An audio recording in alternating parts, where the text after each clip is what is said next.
All right, so now we're going to go to the Middle East here. And so after World War One, Arab states had little problem gaining independence: Syria, Iraq, Lebanon, and Jordan. And what you start to see is a call for what we're going to call pan-Arabism, and just this is all nationalism for all Arabs in general, especially Palestinians.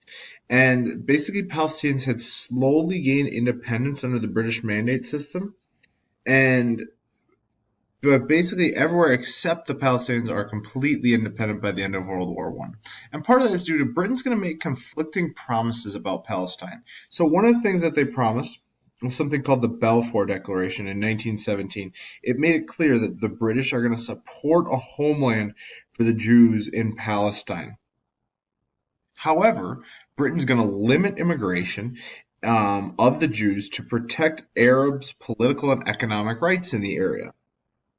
Those are conflicting. In a rally, Britain had promised both sides that they were going to have an independent country. And since the Jews were not being given their homeland at the start, they have started violent resistance against the British due to the lack of migration and no self-rule. The Palestinians want complete independence, and Britain says, all right, we're done. We're done. And so they give it to the UN right after World War II. They give it to the UN right after World War II. Both the US and USSR support the plan that is come up with, and it's right over here. Okay, the partition plan of 1947. A Jewish state will be in this beige color.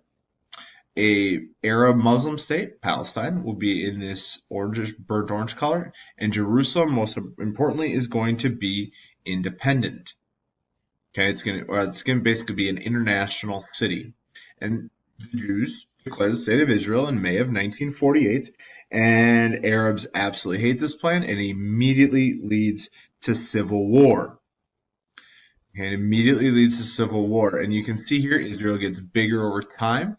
Jordan, after the 1948-1949 war that happened almost immediately after Israel is created in the partition plan, right away, Israel goes on the war against Arab countries, and it is going to be Israel basically wins it. And then, as you see over here, I'll move myself. Israel is going to go to war in what is known as the Middle East since the 67 war, which is the 6 Days War. Israel is going to take over a lot more space, including some of Egypt. We should probably talk about Egypt a little bit. Egypt had originally taken the lead against Israel, and they were led by a guy by the name of Gamal Abdel Nasser. And Nasser's going to lead. He took over a bloodless coup and takes out the Muslim Brotherhood and the king who was in charge in 1952. He's suppressed all political opponents, especially communism. Nasser's all about this pan-Arabism, and he's especially going to be taking the lead against the Jews in Israel. He takes control of the government and wants to make sure that they are moving forward economically. Now, like Nehru in India, he had wanted to stay out of the Cold War, and he just thought that the Cold War was a new side of imperialism.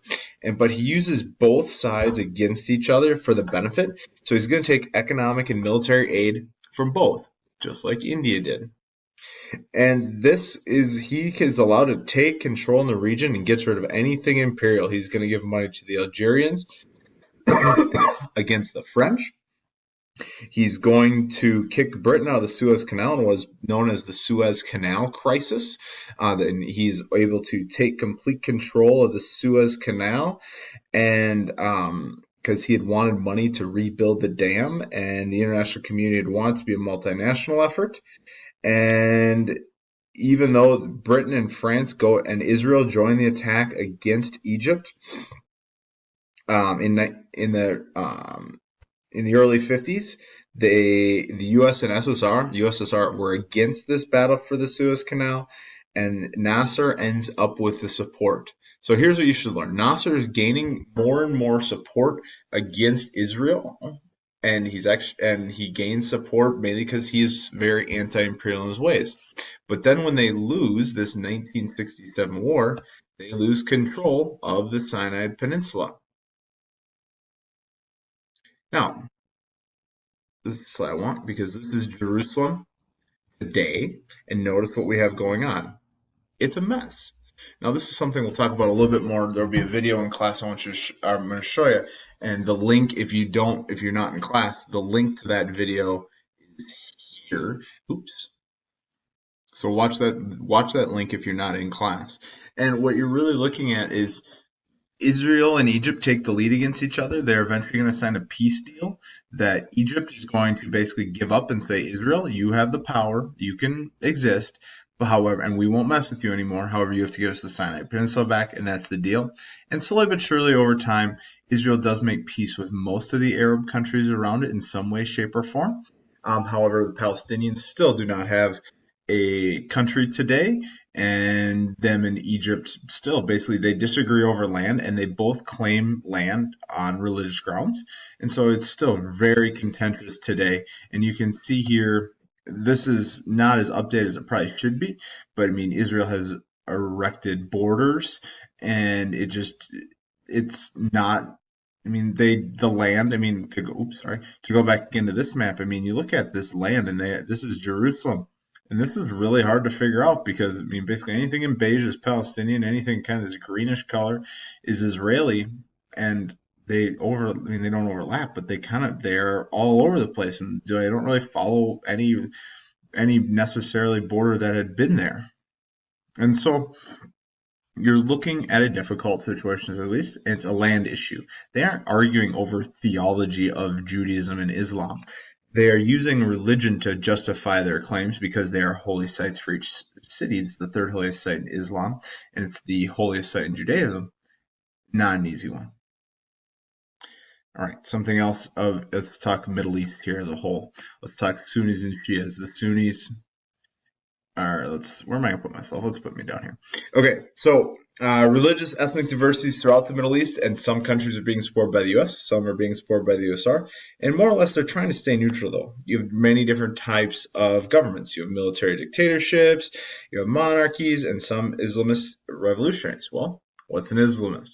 Islamist is somebody who seeks to turn to Sharia law, Islamic unity, and the elimination of non-Muslim worldviews. You hear this one in the news a lot. It's usually an extreme version of jihad. Jihad is a word for a struggle, a holy struggle. Most Muslims will translate that to mean just like the internal struggle between good and evil inside of you. Some go further than that, it's significantly further than that, and say, no, it's a battle of Muslims versus anybody who's non-Muslim.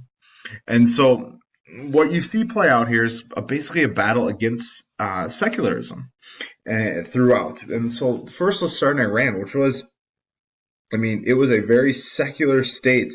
They had a bunch of, the U.S. is providing aid to them because the U.S. had put the Shah in place. The U.S. had put the Shah in place since 1953, and the U.S. is helping them. Iran's getting really wealthy through oil investments. However, small businesses hated this. Small businesses hated this, and over time, a Islamic revolution will take place in 1979, led by the Ayatollah Khomeini, and the Shah flees back to the U.S. And what happens is probably most notably for us is the Ayatollah Khomeini takes over, puts in a very conservative Shia Islamic government, and will take 69 hostages, and 55 of them stay captured in the U.S. Embassy in 1981.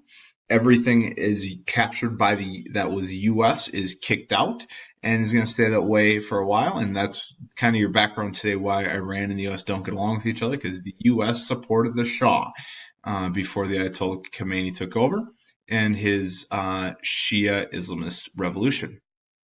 The other country of note here to talk about is Iraq. Iraq is also getting wealthy off oil.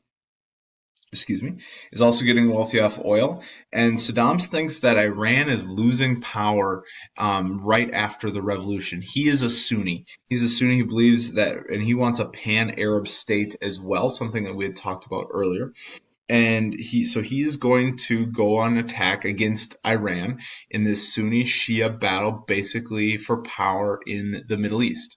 Now it ends in a stalemate and nothing really changes, but it basically shows Iran, Iraq, did not like each other, even though they bordered.